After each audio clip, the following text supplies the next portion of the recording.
Ang binata ay uminom lang ng tubig sa ilog, ngunit sa susunod na segundo, isang aksidente ang nangyari. Ang dating malakas na agos ng ilog ay biglang nawala lahat. Hindi pa man nakakabawi sa pagkalito ang litong binata, isang malakas na pagnanais na umihi ang biglang dumating. Kaya, sadyang humanap siya ng isang napakataas na lugar upang ilabas ang malakas na pagnanais na umihi na ito. Ngunit sino ang mag-aakala na sa sandaling buksan ng lalaki ang kanyang gripo?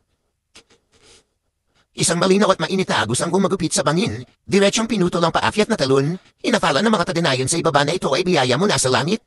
Agad silang lahat natuwa, ngunit habang ang mga taga-nayon ay masayang nagsasayawan dahil dito, ang ihi ng binata ay biglang umabot. Diretsyong isang malaking bato ang tinamay pababa mula sa bundok.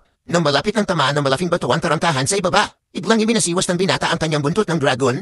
Sa atong pinakayang malaking bato na 100 metro ang layo, ang binatang katatapos lang umihi ay pumunta sa kalye dahil sa gutom. Bigla siyang nakakita ng isang malaking hita na manok na nahulog mula sa mga tao. Ang makita ito ng pulubing 7 araw ng gutom, agad siyang sumiksik sa mga tao. Matapos pagdaanan ng siyam-siyam na pansubok, sa wakas ay napulot niya ang malaking hita ng manok, ngunit sa kanyang pantayo, hindi sinasadam na sa luwang bola ng sutla na inihagis ng dalaga ng mayamang pamilya. Sino? Sinong bumato sa akin? Sino? Ano mo yun?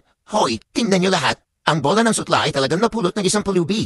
Ha ha ha, pangit na babae para sa pulubi. Bagay na bagay, bagay na bagay. Oo nga, ha ha ha, bagay na bagay. Kahit pulubi ay hindi siguro magkakagusto sa isang pangit na babaeng tulad ko. Teka, may pumulot talaga ng bola ng sutla. Ang lakas naman ng loob. Kawawa naman, ang pulubi nito, sa nalalabing bahagi ng kanyang buhay ay magkakaroon na ng marangyang pagkain at damit. Pero tapos na talaga ang buhay niya. Ang pamilya Leon na tanyag sa kabisera ay kukuha pa ng isang pulubi bilang manugang. Hindi ba't nakakatuwa sa tingin niyo? Talaga, nakakatuwa nga yan. Nakakatawa ba? At ikaw, anong nakakatawa? Sa araw-araw, ang pinakaayaw ko ay kayo mga taong nananodiya sa kapwa na nasa kahirapan. Ang bola ng sutla na ito, tinatanggap ko. Hindi siya nandili sa akin. Ginoo, dinala na po ang tao. Hi. Hi. Wala nga namang pundasyon sa martial arts. Lahat ng meridian sa kanyang katawan ay putol-putol. Mukhang dito sa dakilang siya, isang bansa na itinatag sa martial arts. Siya ay tunay na walang silbi. Kailangan maghanap ng paraan para paalisin siya ng walang napapailam. At saka humanap ng ibang mapapangasawa para kay Zaire. Binata, dahil tinanggap mo na ang bola ng sutla ng aming pamilya Leo. Ang aming pamilya Leo ay hindi ka pababayaan. Anong pangalan mo? Ako.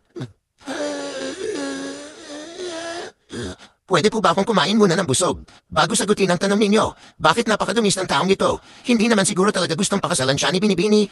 Oo nga, mahirap na, pangit pa. Paano naman maatin ni Binibini na magpakasal sa isang mabahong pulubing tulad niyan? Anong nangyayari? Ang aking mga spiritual meridian ay nagsimulang gumana muli. Nadarama ko na ang dali ng spiritual na enerhiya ngayon. Huwag mong sabihin dahil sa kanya. Itay, bakit hindi natin siya pakainin muna bago mag-usap? Sa itsura niya ngayon, hindi talaga angkop na umarap sa mga tao. Sige, dalhin mo na siya para kumain, maligo, at magpalat ng malinis na damit. Kung mayroon mang dapat pag-usapan, mamaya na. Opo, Ginoo, dito po ang daan.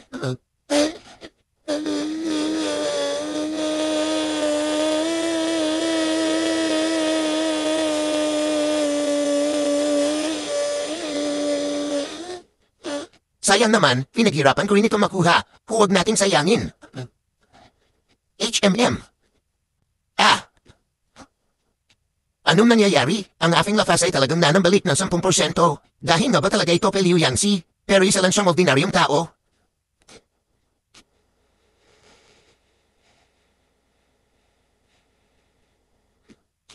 Ginoo, ang inyong bagong damit. Hi. Anak, huwag kang matapot. Si Itay ay tiyak na hahanap ng paraan para paalisan ang pulubing iyon. At hahanapan ka na mas mabuting mapapangasawa. Ang mga taong nangahapi sa iyo, si Itay ay tiyak na. Sino maglalakas loob na pihin ang aking magiging asawa? I-click sa ibaba para mapanood ang buong episode.